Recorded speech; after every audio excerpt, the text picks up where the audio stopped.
Okay, going to do a little quick review of derivatives and antiderivatives with fraction or negative exponents. So let's start with derivatives, and then we'll do antiderivatives. So if you have, for example, 4 times the fifth root of x, and you want to find the derivative of that. So the 4 is a constant multiple. You can bring that up front if you want, and then think of x, fifth root of x is x to the 1/5. I would actually take the time to rewrite that, and then you can do the power rule. So you're going to swing the 1/5 around to the front and reduce the power by 1. So when you subtract this by 1, you're subtracting 5 over 5, so you get negative 4/5. So you want to take your time with that to make sure that you're subtracting the fractions correctly. Here's another example for a derivative. Let's say you're working on a problem and you have 3 over x to the 4th. Again, I would take the time to rewrite that. So before you even find the derivative, make that x to the negative 4. I wouldn't try to do this one in my head. Okay, so if you have a radical, rewrite it as a fraction. If you have exponent in the denominator, rewrite it not in the denominator. Rewrite it with that negative exponent first. All right, so 3 is a constant multiple that'll hang out front.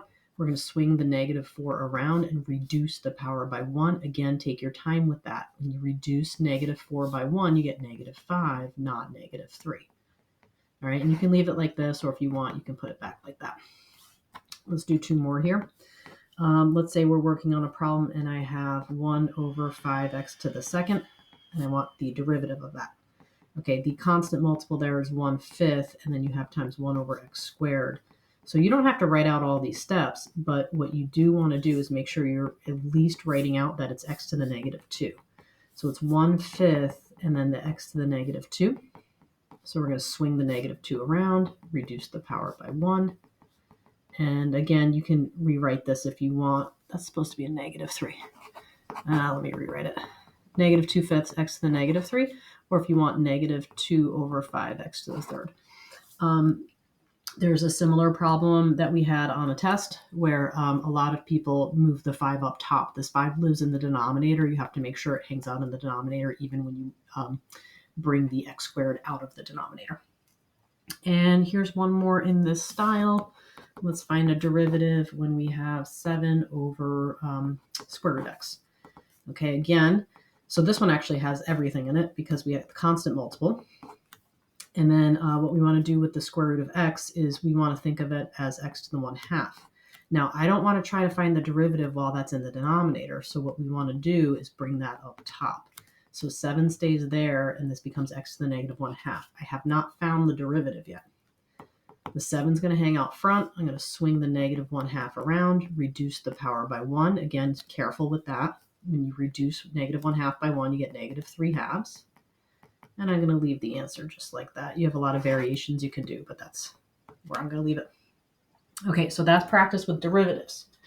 Now, if you're going in reverse, you have to be careful. So I know I'm zipping through these, but you really want to make sure that you're being careful whether you're doing a derivative or an antiderivative, because you know the power rule well, but when you go to reverse it, it can be confusing. So for derivatives, when you do the power rule, you swing the exponent to the front, reduce the power by 1.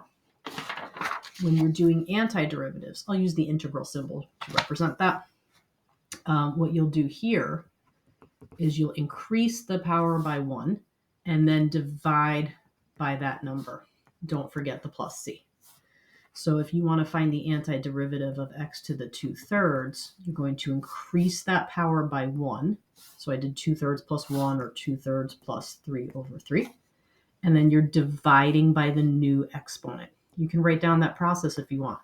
When you're reversing the power rule, increase the exponent by 1, and then divide by that new exponent. Don't forget plus c.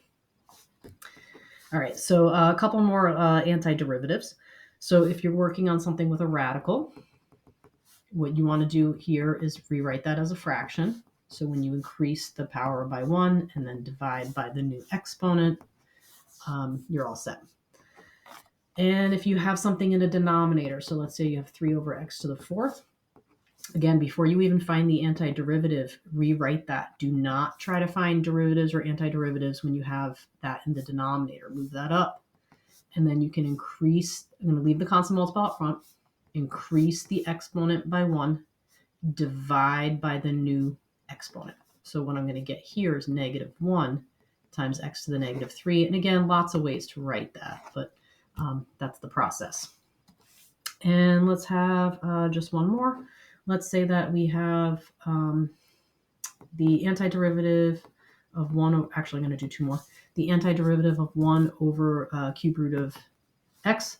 So before you find the antiderivative, let's write that as a fraction exponent. Before you find the antiderivative, let's make that not in the denominator. So let's move that up and make the exponent negative. So we're going to increase the power by 1.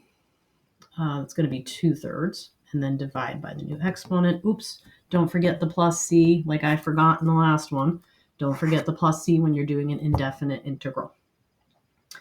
And then I said just one more here because just to remind you, this is a special one. If you have 1 over just x, that's the natural log of the absolute value of x.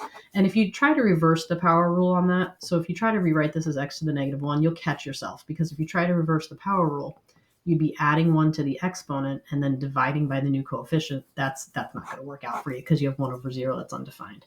So if you do have x in the denominator where you don't have a radical or some other exponent, if it's just 1 over x or some number over x, so even like this, that's going to be 2 times the natural log of x, absolute value of x plus c, because the 2 is a constant multiple.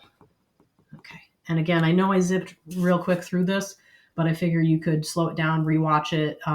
You could try them again on your own, and then just check answers, whatever you want to do with the video. Okay, thanks for watching.